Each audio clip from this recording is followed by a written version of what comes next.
And hello, friends and neighbors, wherever you may happen to be, overseas, underseas, slightly diseased, it doesn't matter.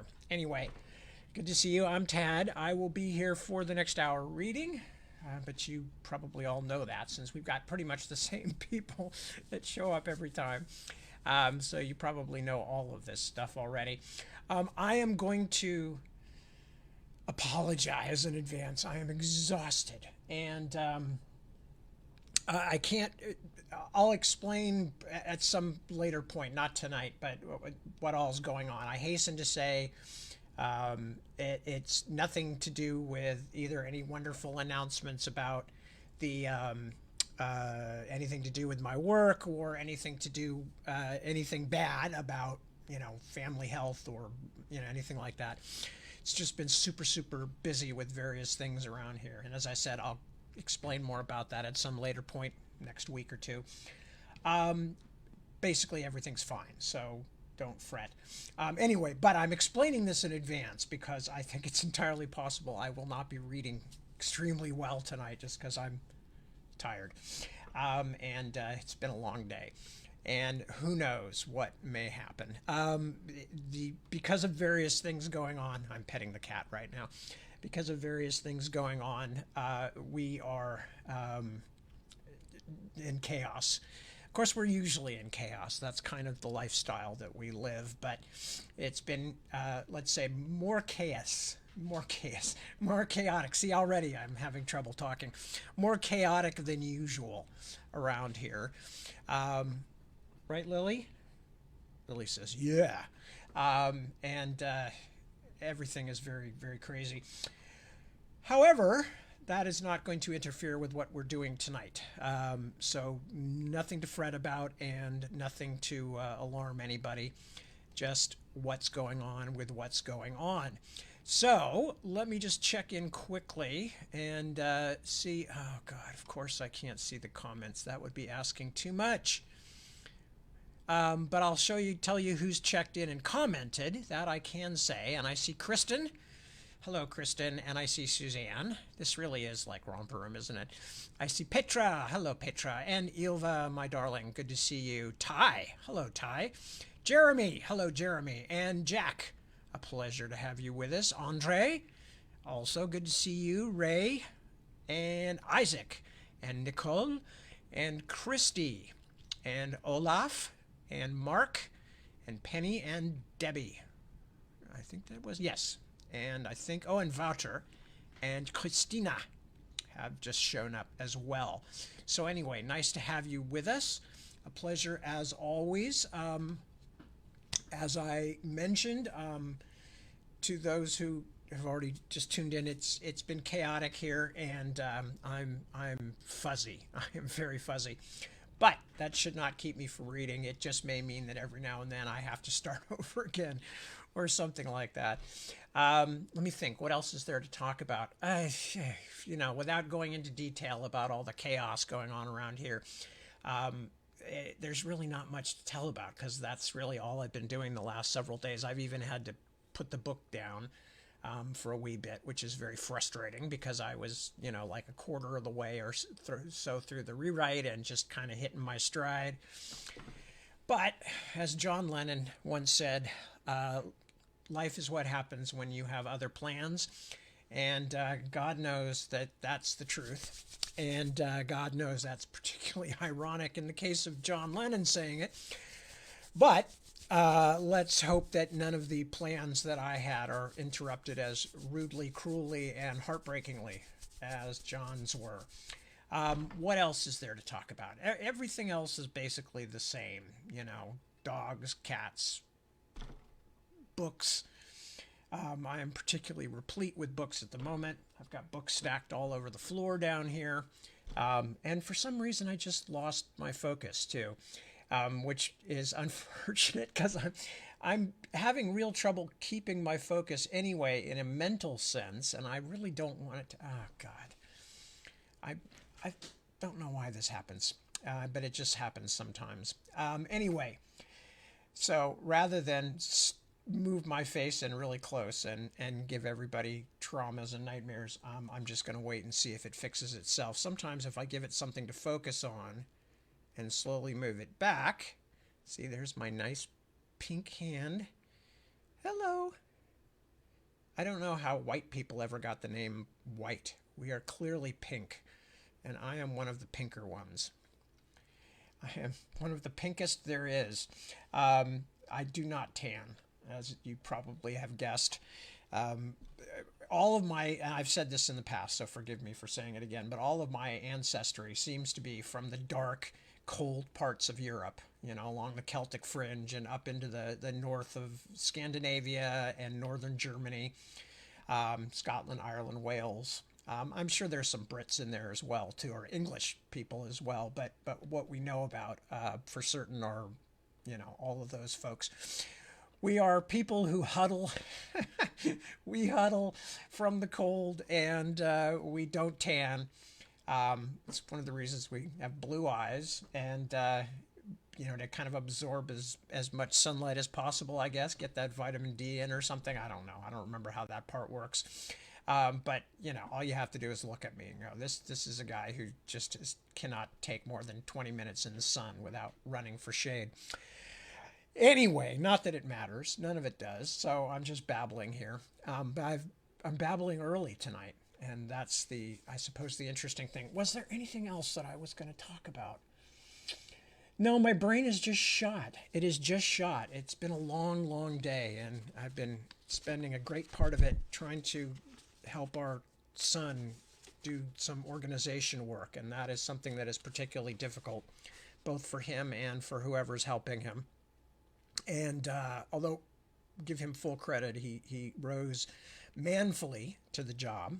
And as we say, when we talk about our daughter, we say womanfully. But in Connor's case, he's a XY chromosome guy, so he rises manfully to occasions. So he did a good job. I don't want to make it sound like he was difficult, just that it's not something he's good at, organizing things. And so he needs oversight. Anyway, what else? Anything else? Anything else? Nah, everybody's pretty much the same. So no big new things to share on that front. Why am I out of focus, though? This really ticks me off. Is it just this particular one? No, it's the whole thing. Ay, God bless. Okay, let's try it again. Oh, you can see my shirt, by the way. My Starry Godzilla Night shirt. See that? It's very nice. My friend Rick gave it to me. Look, and I'm back in focus. All it took was a quick shot at the Godzilla picture. The gorilla's back there. Quick shot at the Godzilla picture, and I'm back in focus again. Why? Why? I fail to understand. Why should that happen? Oh, well. Anyway, so I'm just going to start reading tonight, and because I don't have anything useful to say. Let me just make one last check and see if anybody else has shown up who might want to be said hello to. Anamika has shown up, and Willa June has shown up. I hope that, yes, I hope that I'm saying that correctly. As always, I say I hope I'm saying names correctly, and if not, feel free to let me know. Please not by letter bomb, you know, but in something less traumatic for all of us. Drop me a comment or something, and I'll try to improve my pronunciation. Anyway, so yeah, since it's about 10 after, I'd normally be babbling away for another 5 minutes telling old tales, but I just have not got any old tales to tell tonight. So instead of just sitting here saying over and over again, trying to think of tales to tell, I am going to go ahead and actually, let me just do this one thing I have to do here, and then I'll start reading. Okay, so we move that over there so I don't accidentally turn the stupid thing off again. By the way, you notice that I shouldn't say this. That's just asking for trouble. I was going to say, it seems to be the main problem that I was having was never mind, not important. Okay, so We are reading The Secrets of Ordinary Farm, written by large print Ted and smaller print Deborah. Poor Deborah, that didn't seem fair. Anyway, so the last thing that was happening last week was that during Tyler and Lucinda are both pursuing their own concerns. Lucinda is concerned about the dragons. Lucinda had just had a bit of a breakthrough and had had some communication, some telepathic, I suppose, communication with the dragons, and was thrilled by that. But in the process, she had learned that the dragon Alamu, the male dragon, had been present the night that Gideon's laboratory was burned. And that also coincidentally, or maybe not coincidentally, was the night that the continuoscope, Octavio Tinker's continuoscope to navigate the fault line, had disappeared. But much to Tyler's frustration, Lucinda blurted this out in front of Colin. Colin Needle, the son of the witch, Patience Needle. And so I'm just going to start with the last paragraph or two of the section that I was reading, just because it sums it all up. And this is Tyler's point of view, by the way. The biggest problem, of course, was that Lucinda had opened her mouth and started babbling about dragons and shiny things and what Haneb said right in front of Colin Needle. Yes, if someone forced him, Tyler would have admitted that he loved his sister, but right now he didn't like her very much. Colin might be a total jerkwad, but he wasn't stupid. He would definitely be thinking the same things as Tyler was. So it all came down to two questions. Where was Alamu's nest, and how could he get to it before Colin did? Because of the revelation. This is me speaking again. Because of the revelation that dragons are fascinated by shiny things, and they collect them. Almost halfway through his second summer on the farm now, Tyler knew better than to walk around asking people where Alamu kept his hoard. He didn't want to talk about it to Lucinda either, even if he hadn't been angry with her, because he knew she would have a fit at the idea of him going anywhere near a dragon's nest. His sister was the kind of kid who always waited for the grown-ups to fix things. They didn't, of course, which was why she was grumpy a lot. Tyler had figured out a long time ago that if you wanted something, you had to do it yourself. If he was hungry for cookies, he scavenged money from under the sofa cushions and went and bought some at the store, because Mom sure as heck wasn't going to bake any. But finding double-stuffed choco marshes in the grocery aisle had to be easier than finding a dragon's nest in a farm the size of a state park. It turned out to be a good time to ask questions. With Gideon back at home, people were bustling in and out of the house all day long, and Tyler had plenty of opportunities to talk to the farmhands. Kiwa, one of the three Mongol herdsmen, and the one who spoke the least English, still managed to tell Tyler a few things he hadn't known, and his fellows, Jeg and Hoka, were even more help, letting Tyler know all the places that Alamu seemed to frequent. Even Ragnar had useful information to offer. Of course, he spends a lot of time around the reptile barn because that is where his mate and her child live, he told Tyler. And he comes there when we put food out as well. But he also spends many warm afternoons in the sun on that rocky hill there. The big Norseman pointed to a distant granite face, a shiny smear along one of the hills that fenced the valley. Why do you write these things down, boy? You are not going to go near the worm, are you? He will kill you and eat you. That is no joke. Trust me, I don't want to go anywhere near him, Tyler said, which was true. I'm just making notes. Ragnar's hard green eyes were full of doubt. Tyler began to regret having asked him anything in the first place. Okay, I have a sort of bet with Colin Needle that I can predict something better than he can. I don't want to even see Alamu. I just want to figure out where he goes. Honestly, it's nothing important. Just then, Ragnar was called to help Mr. Walkwell with something, but Tyler knew he'd better stay away from the big man from now on. Ragnar suspected that something was up. That was certainly something they didn't teach you in school, how to deal with a suspicious Viking. To his delight, Tyler discovered that little Pema, the young Tibetan woman who worked in the kitchen, had been paying attention to the dragon as well. "I love to watch him fly," she said, and he could see how much she meant it. Her dark eyes were shining with excitement.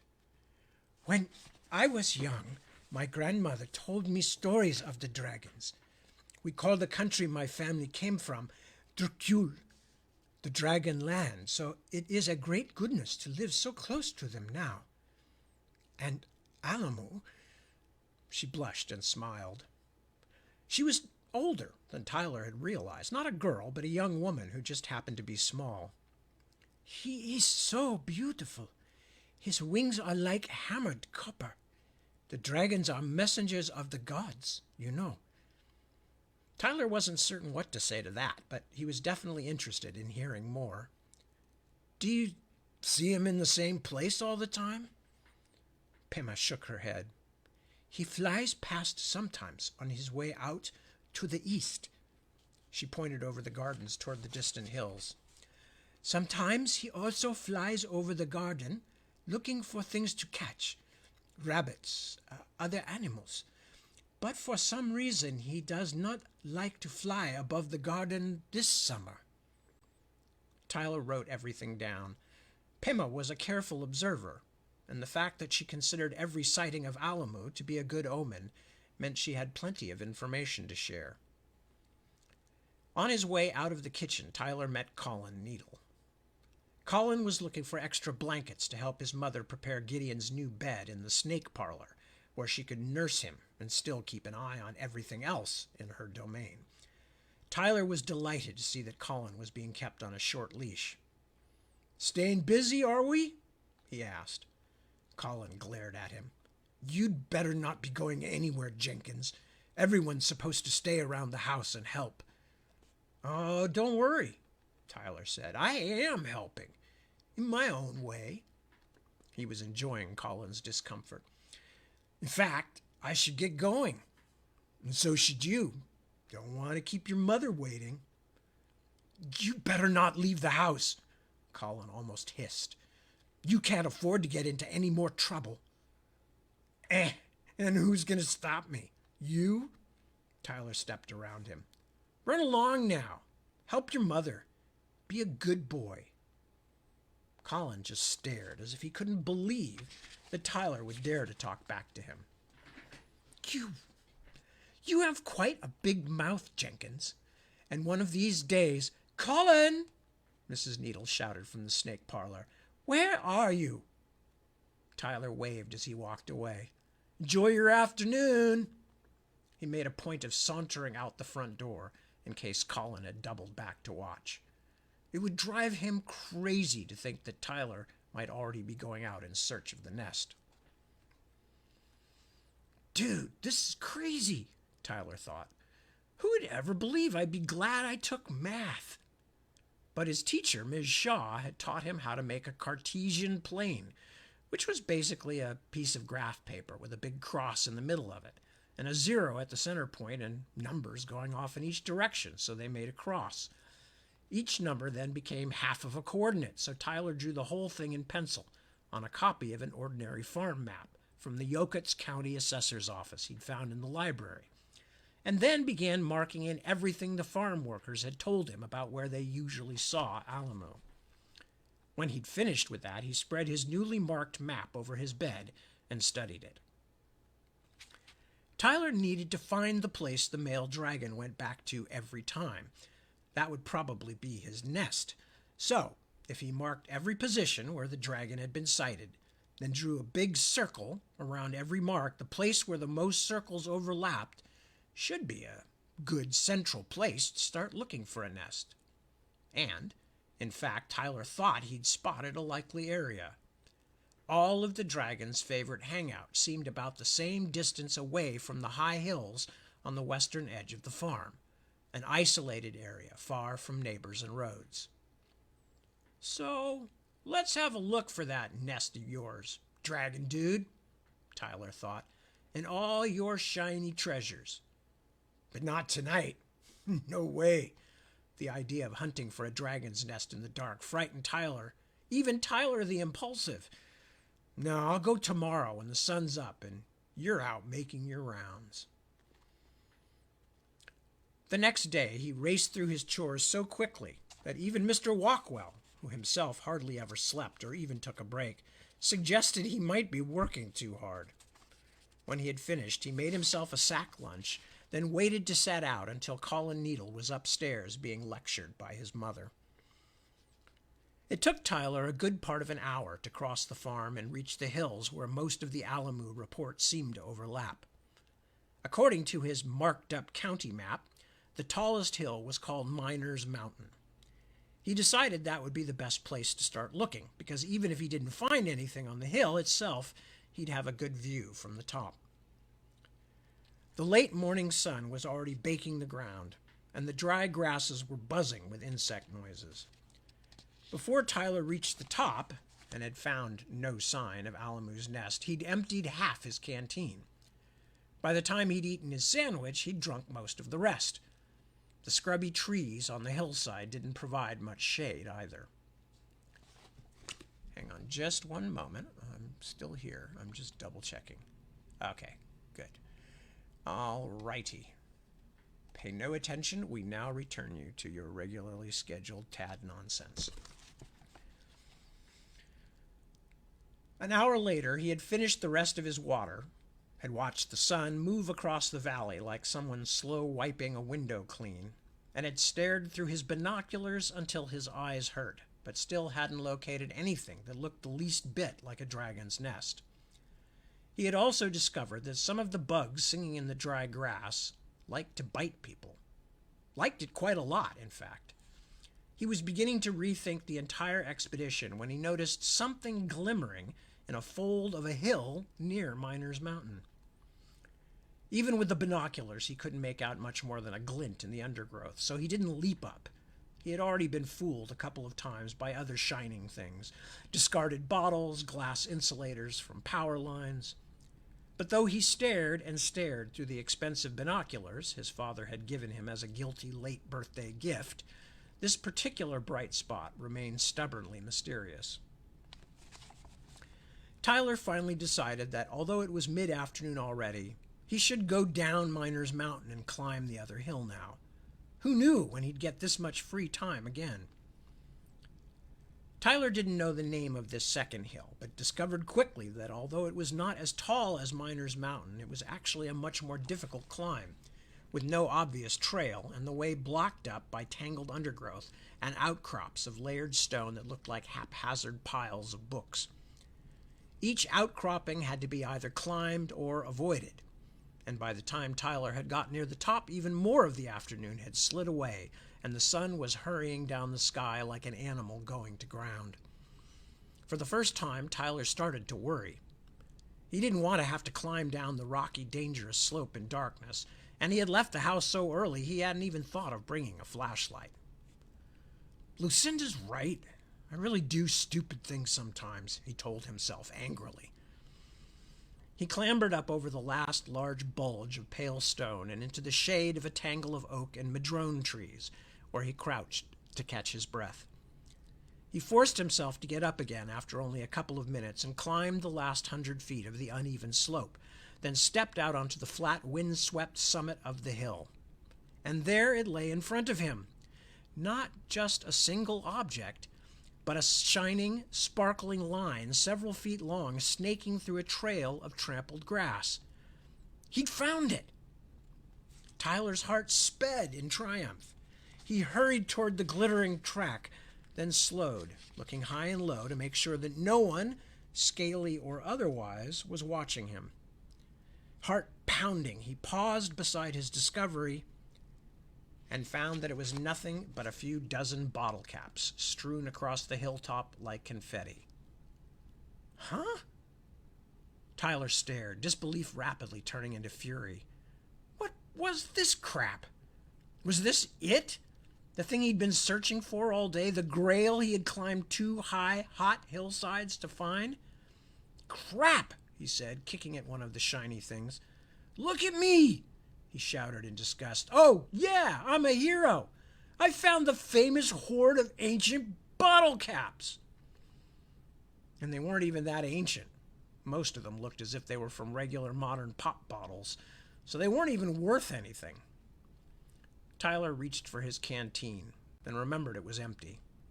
Was this pathetic scatter really Alamu's secret hoard of treasure? Bottle caps, a couple of shiny pennies, and a few bits of foil? Disgusted and very tired, Tyler was about to admit defeat and head back down the hill when he noticed the bottle caps weren't just scattered, or at least they didn't look completely random, but lay in a rough line. In places the line stopped completely, but as he squinted his eyes against the afternoon light, he could see that they did form a kind of trail across the hilltop, as if something had dropped them from a clumsy, toothy mouth. On the way to where? He squinted harder, doing his best to follow the almost invisible line, which petered out at the top of the slope, facing away from the distant farmhouse. Then he looked down and saw another flash of reflected light in a clump of undergrowth about 20 yards down the steep slope. Something very much larger than any bottle cap. He almost lost his balance several times as he hurried down the slope, racing the dying afternoon. As he drew nearer, he saw that it was not an aimless growth of shrubs and small trees, but a pile of trees and sticks and branches almost 50 feet wide, the sticks covered with brown leaves and the whole mass propped between the twisted trunks of several madrone trees growing at an angle on the hillside. It was a nest, a very big nest. "I found it," he thought. "I was right. I did it all by myself." Tyler began to make his way down the slope, leaning so far backward to keep his balance that half the time he just gave up and slid down on his butt. Alamu, whether from brains or instinct, had built his nest on the far side of the hill from the farmhouse, out of sight, with nothing but the trail of bottle caps on top to lead whoever it was supposed to impress, Meseret, pretty obviously, to where the real thing was hidden just below the crest. As he got near the thicket, Tyler realized he was making a lot of noise and settled into a crouch. There hadn't been any sign of Alamu, but he couldn't see the whole nest because of the trees and the angle of the hill, and he certainly didn't want to encounter an angry dragon on this naked hillside. The wind changed direction, and as the animal stench of the dragon's nest struck him, he realized he had been upwind of it all this time. If Alamu had been home, he would have smelled Tyler a long time ago. He could almost hear Lucinda asking him whether he wanted to get eaten. The closer he got, the stranger and more impressive the nest appeared, a huge shape wedged between the madrone trunks like a bushy flower head. It might be hidden from the farmhouse, but Alamu had still built it right out in the open, with all the arrogance of his position at the top of the food chain, and then filled it with his scavenged treasures: hubcaps, bicycle wheels, a crutch, wire fencing, aluminum garden furniture, all things that had glittered once, though many were rusted now. Tyler wondered how long it had taken the dragon to collect so much junk with no way to carry it but claws and jaws. The variety was amazing. There was even an artificial Christmas tree, like a toilet brush made of tinsel. If Alamu had indeed stolen the continuoscope, then this had to be the place to find it. He looked around for the dragon once more, then climbed carefully down into the nest, which swayed in a very alarming way. Tyler had to grab onto a huge tangle of baling wire to keep himself upright. Several seconds passed before he was sure that the whole thing wouldn't slide down from between the trees and take him tobogganing down the hill in a pile of jagged, rusty metal. How did it support the dragon, which must weigh something like 1,000 pounds? Tyler eased forward like a man crossing a frozen but thawing river, stopping at each unusual sound or movement beneath him. And as he moved, he sifted cautiously through the dragon's hoard: bits of pipe, Chrome from cars, the rusted remains of a giant ceiling fan as big as the propeller of an ocean liner. Tyler couldn't even imagine where Alamo had found that. Not only was he becoming more and more desperate to find the continuoscope before the light failed, the bottom of the nest had proved itself little more than a loose weave of madrone branches, so he kept his head down as he moved. Ow! Rotten lizard and his stupid trash! The sudden sound of a human voice was so startling that Tyler almost lost his grip and tumbled through the bottom of the nest. Colin Needle's pale face appeared before him, sucking on a bloody finger. When the older boy saw Tyler, a flurry of emotions passed over his face. Surprise, a little fear, but most of all, triumph. You creep! Tyler shouted up at him. You followed me! Really? You figured that out, did you, Jenkins? Colin rubbed his finger on the sleeve of his shirt, leaving a bloody smear. So what? I would have found it myself if my mother hadn't made me do all those stupid chores. Tyler began to clamber across the mat of branches and junk, heading straight toward the older boy. Yeah? Well, she'll have a chore of her own, putting your face back on after I beat it off you. Colin's eyes widened. Stop! Right now! Why? Said Tyler. Are you going to stop me? Colin looked more terrified than dangerous. Just stop, Jenkins. I'm serious. Behind you. Oh, nice one, Tyler began. Then a huge shadow fell across him, and he whirled to see Alamo sweeping down from the hilltop, wings spread. Tyler tried to throw himself forward to where Colin crouched at the edge of the nest, but he couldn't make it. He heard Alamo's deep rumble of fury as the gliding dragon darted its long head at him and just missed by inches. Then the orange and brown monster swept past, wheeled in the air, and hurtled back toward him again, little pennants of fire trailing from its open mouth. Tyler tried to scramble out toward Colin Needle, but before he could reach the edge of the nest, the part beneath his feet suddenly shuddered and then collapsed, and Tyler tumbled into a chaos of broken branches and rusting metal. Chapter 18. Angel with a Fiery Sword. With Gideon downstairs in the snake parlor, all of the house staff had been tiptoeing in and out to have a look at him, thrilled to have the master of the farm home again. But when Lucinda saw him, it shook her badly. Her great-uncle was sitting up and eating broth from a spoon, but he didn't quite look right, although she wasn't certain exactly why. It was obviously Gideon, and he was still able to talk. She heard him grumbling a warning at Pema when the nervous young woman almost spilled some water on him. But his eyes were sunken and bloodshot, and he looked at almost everyone who came close as if he suspected them of trying to harm him. Yes, she realized, that was it. Gideon Goldring looked like one of his own less pleasant animals, peering out of its cage at its captors.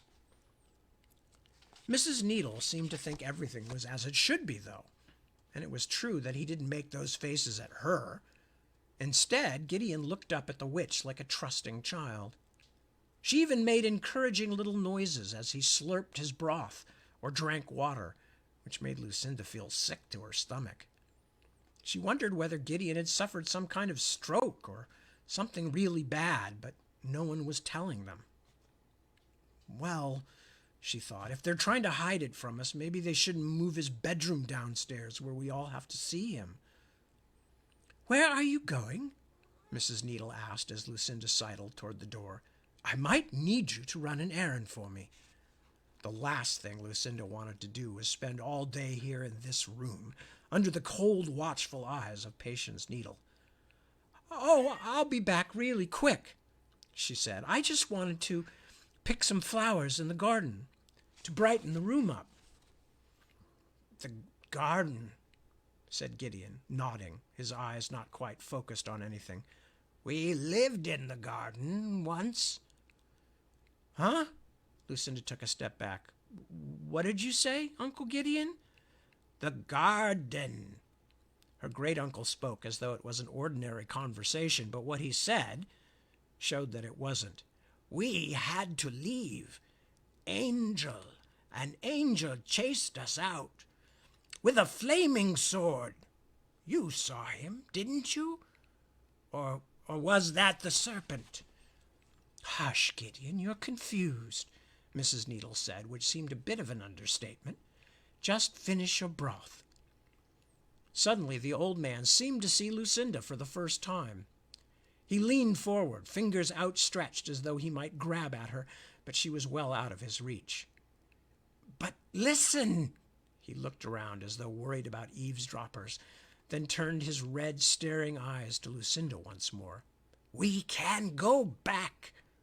Yes, we can sneak past the angel and get back into that lovely garden again.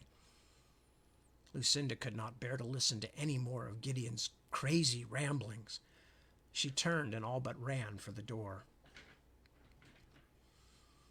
I know he wasn't talking about this place, not this garden, Lucinda thought as she made her way down the rows, but this part of the property still creeps me out sometimes. The huge garden spread down from the slightly higher spot where the house stood, or at least where the main and largest part of the house stood, and stretched across what would have been at least a city block back home, most of it overgrown and neglected. Only Mrs. Needle's herbs and Sarah's vegetable patch, both of which covered quite a bit of space at the end nearest the kitchen, looked as though they were regularly tended. The rest of the sprawling garden, with its rioting plants, overgrown paths, vine-choked arbors, and corroded greenhouse almost buried in vegetation, looked more like the remnants of some ancient civilization that the jungle had reclaimed.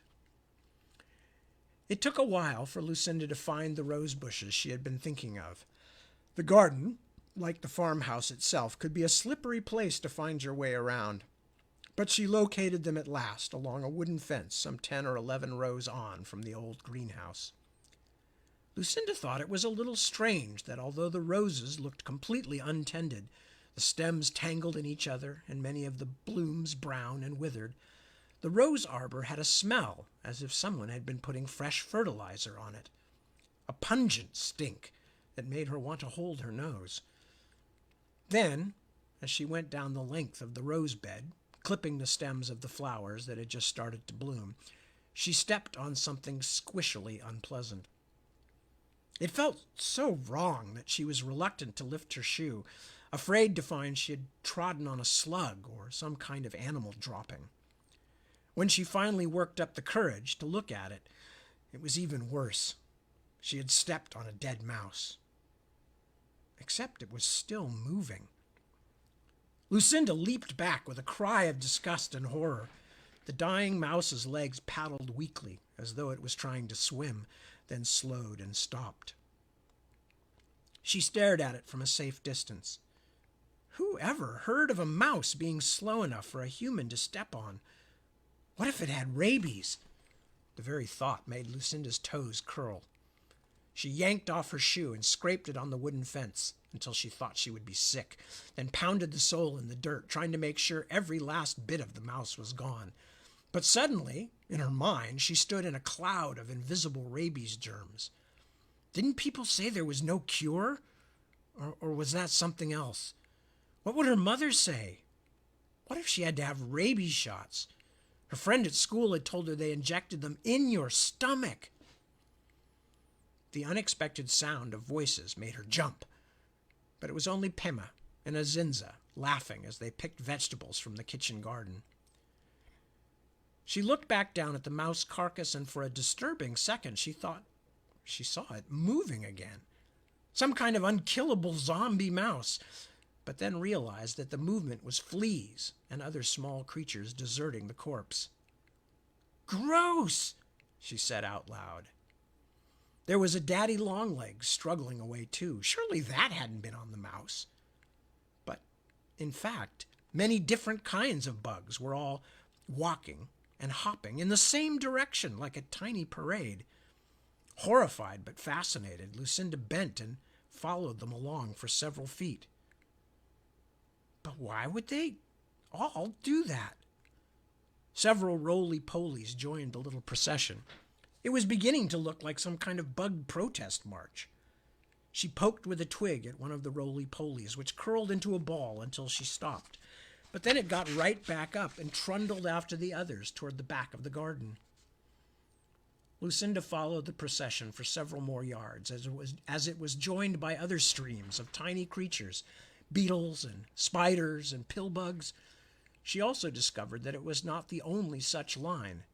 Several other streams were winding through the leaning rows and tangled plants, all seemingly headed in the same direction.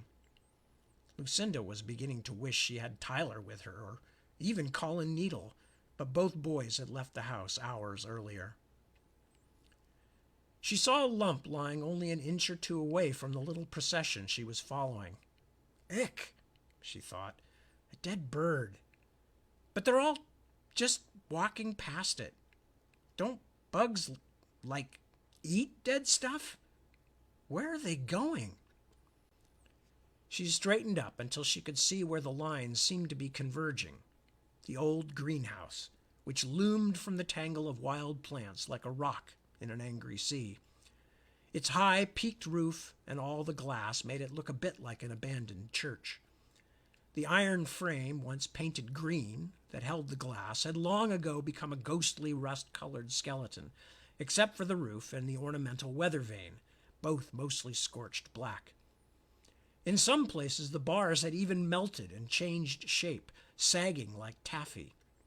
It almost looked as though there had been a fire here, like the one in Gideon's lab that so obsessed her brother. But it didn't only smell like a fire. Lucinda was still very aware of the sweet stink she had noticed earlier, as though something much larger than any mouse or bird lay rotting nearby. Was that what was drawing all the bugs? Some big thing like a dead raccoon in the ruined greenhouse? But that didn't make sense. If all the little creatures wanted was to scavenge on a dead animal, why had they marched past the bird as if they didn't even notice it? A dead cat, lying sprawled at the base of the greenhouse as though it had fallen from a great height, nearly made Lucinda turn around and head back to the house. But instead of clearing up the mystery, it only made it stranger, because it was surrounded by the bodies of dozens of smaller creatures, mostly insects and birds, while the streams of bugs and other tiny creatures wound through this accident scene without even slowing, vanishing at last into cracks in the greenhouse glass or holes in the ground at the base of the old structure. "What the heck is in there?" Lucinda asked, talking out loud again because she was badly spooked. She stepped over the bodies, most of which seemed quite recent, until she had nearly reached the dusty glass of the greenhouse. If she hadn't been able to hear Azinza singing something only 100 feet away, with Pema shyly chiming in, she might have turned and bolted. Just the smell was beginning to get to her. But she also knew Tyler would look at her like she was the girliest girl in the world if he found out she had retreated without even examining the greenhouse. Still, she wasn't going to be stupid about it. She turned and shouted to the two women at the other side of the garden. "Hey, Pema! Azinza!" Tall Azinza turned, shading her eyes. "Hello, Lucinda. There's something really strange about this greenhouse," she called. "A funny smell, and there are all these dead animals." "What?" Azinza said something to Pema. "I can't hear you." Lucinda was struck by a sudden worry. Was Mrs. Needle making some kind of witchy poison in there? But surely she would have done a better job hiding it. "Could you come over here and look?" she called to the two kitchen women. "We come to you," Azinza called back, then led little Pema toward the space between the rows. From a distance, and despite the different colors of their skins, they looked like a mother and child. As she waited for them, Lucinda stared at the scorch marks and the charred husks of vegetation that lay around the base of the greenhouse like a shadow. How could you have a fire just here, but not have it affect the plants growing inside the greenhouse? As Azinza and Pema came down the garden toward her, she leaned closer to the greenhouse and tried to see through the dirty glass. The inside was so full of leaves that she couldn't make out anything, as if a crowd of green people were covering the panes with their hands to keep outsiders from looking in. Just beside where she stood, one of the panes had been pushed a little way out of its paint-flaking iron frame by the exuberant plant life inside. Without thinking, she reached out to push the square of glass back into place, and it tilted and fell out, breaking into two pieces on the ground. For a moment, Lucinda could only stare at the pale, wispy plume that snaked out of the opening. Was it smoke? Was something burning in there? Then the wind changed direction and swirled the powdery cloud into her face. She gasped in surprise, accidentally sucking some of it into her nose and mouth. Dusty, gritty, itchy. Her skin felt as if it was on fire. "Oh, God!" she cried, but could barely force the words from her throat. "My face! Help! My face! We are coming!" Azinza shouted, but the African woman seemed to be getting further away, not nearer. Eyes streaming with tears, cheeks burning, Lucinda blindly reached out her hands.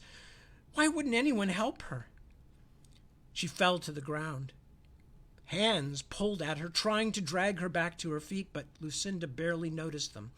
Her throat was on fire, and her thoughts were drifting away into the darkness like dying sparks. Hello, cat. Chapter 19.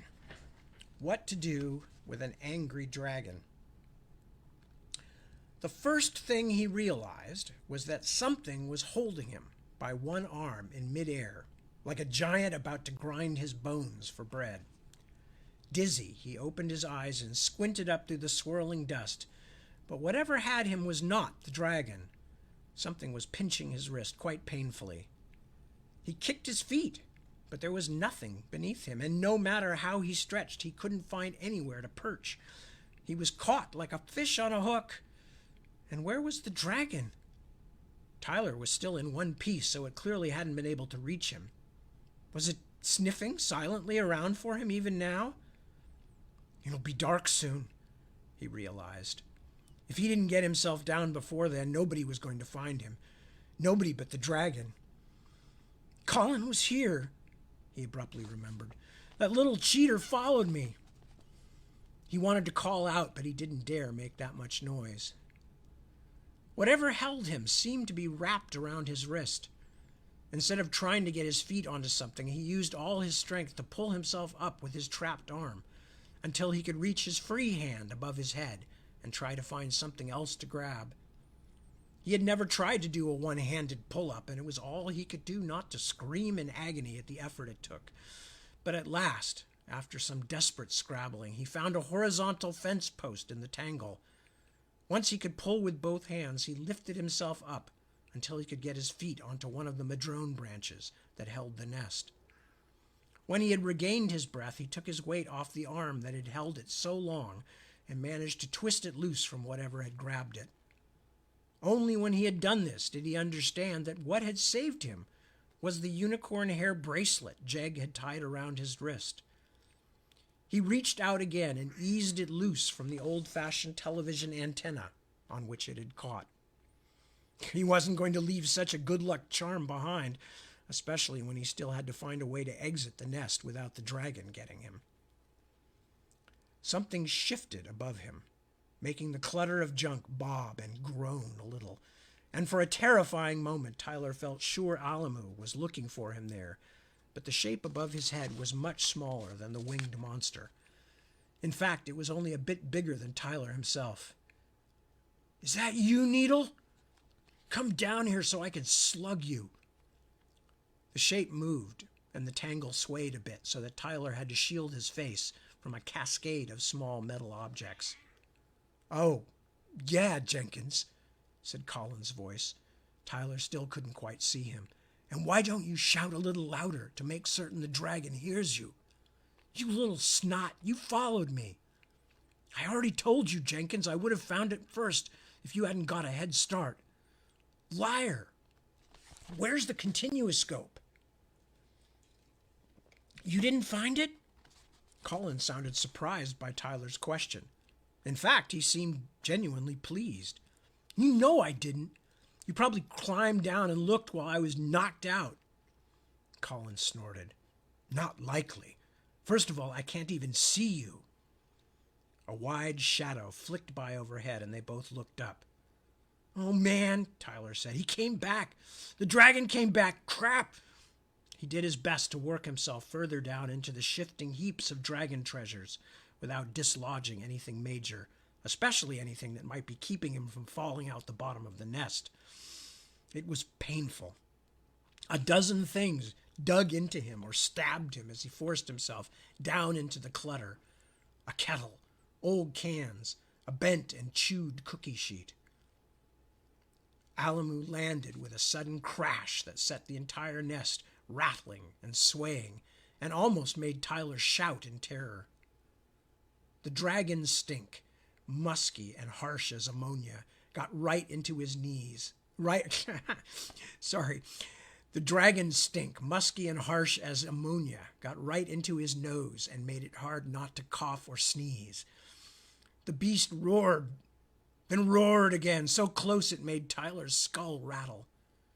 As the echoes rolled down the valley, it was all he could do to cling to a bouncing branch as bits of the stacked hoard tumbled away beneath him.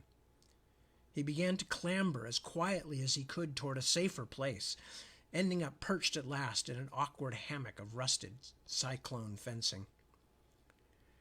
A moment later, the dragon's snout abruptly stabbed through the junk above Tyler, coming up only a couple of feet short.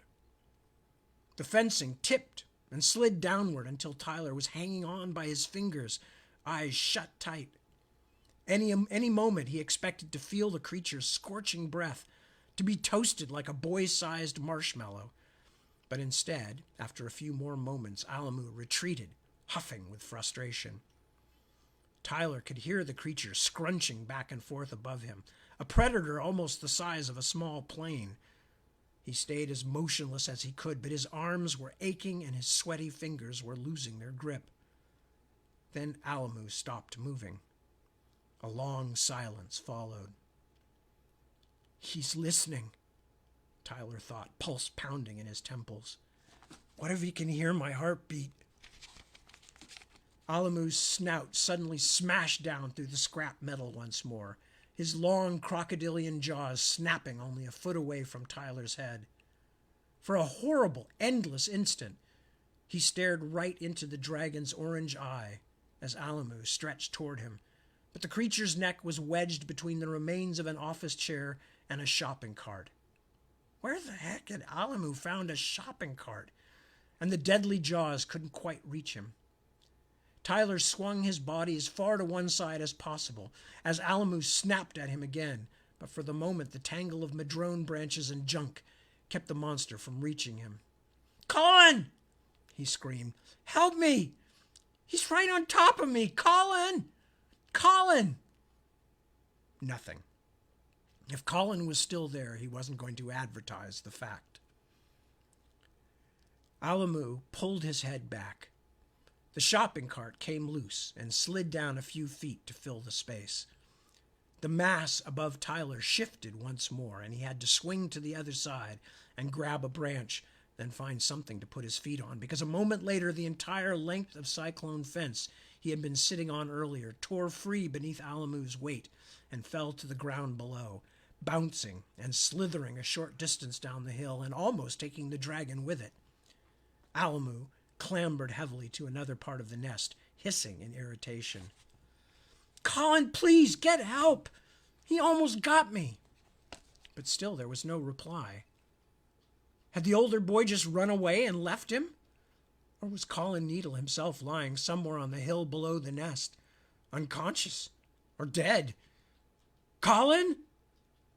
Then, just as Alamu again made his way across the swaying nest toward Tyler, something began screeching from the hillside down below, a terrible, painful sound like an animal caught in a horrible trap.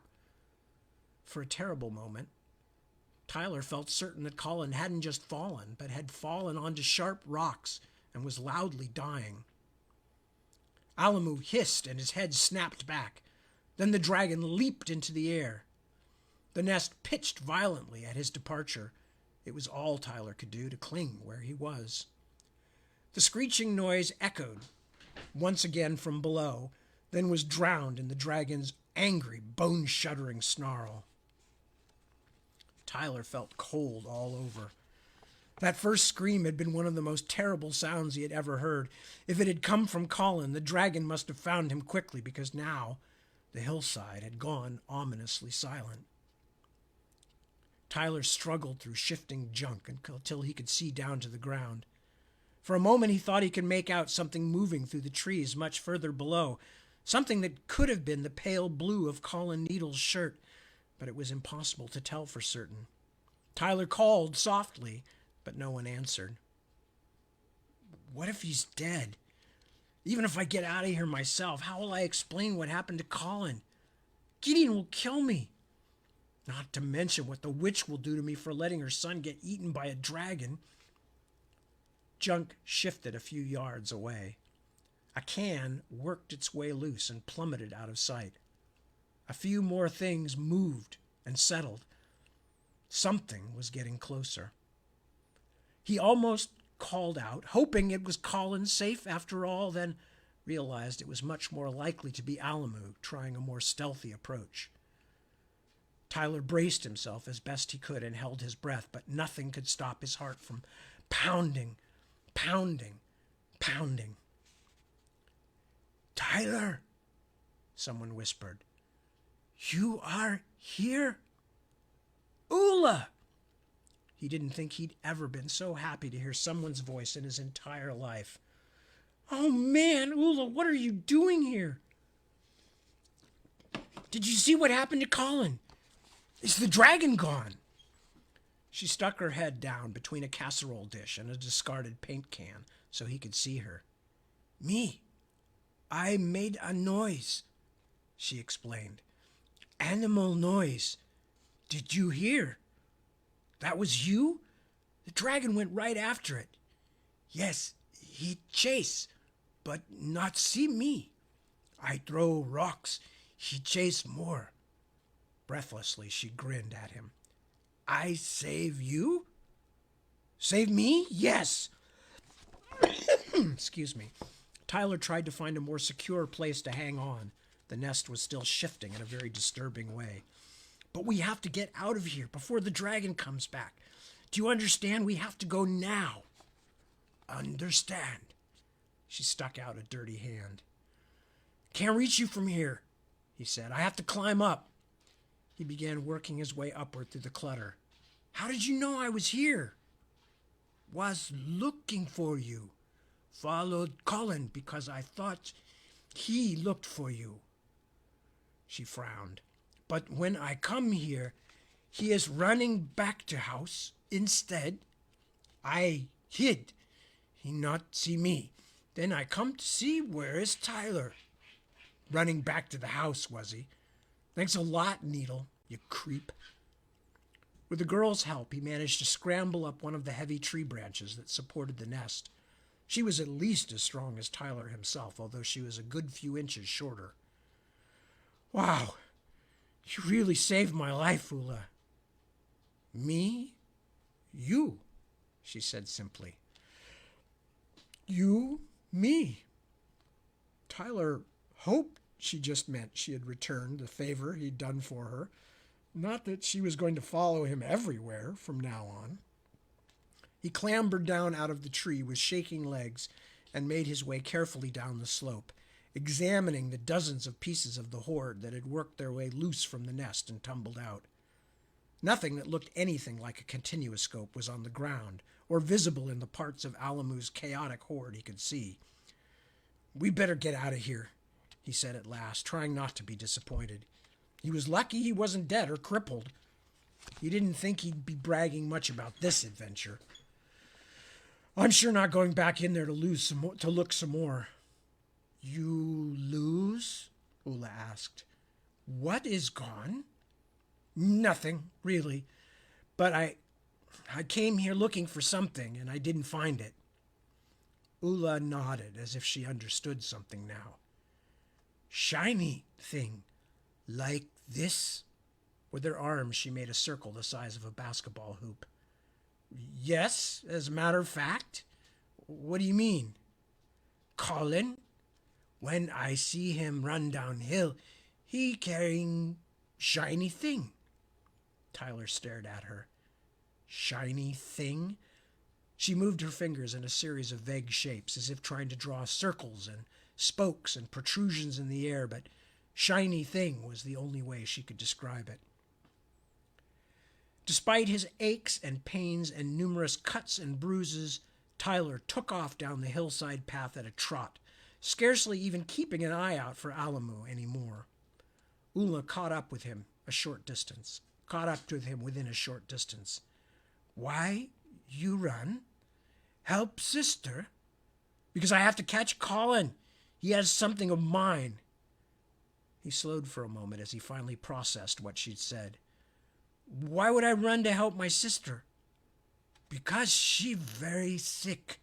That's why Ula come find you. What? Your sister, Lucinda, very sick. Fall down in garden? Not talk. Ragnar, carry her to bed. She white face, make bad noises. Oh my God. Tyler now hurried downhill even faster, his pace so brisk that several times he almost slipped and hurt himself badly. But now he was not just furious with Colin Needle, he was also terrified that while he had been out taking stupid risks, something really bad had happened to Lucinda. And with that, we have reached the end of the chapter. So I am going to wrap it up for the night. So, since we're already past the top of the hour, I won't dwell on anything or take too long, but I will be returning at 7 p.m. to read some more, and 7 p.m. today, later today, this evening, and then I will be back for this slot next week, I think. Although, as I said, things are kind of crazy around here, and so keep an eye out, come check in, and I will post before I do. So with that, I apologize for cutting it not short in terms of the length of the thing, but having to say goodbye quickly here. I will rock on out of here. As I said, I'm tired. And I thank you for joining me. I hope you are all well. I hope you will all stay well. I hope you will take care of yourselves, take care of your friends and neighbors. And I will see you very soon. So again, thank you for joining me. Peace and be well. I'll see you soon.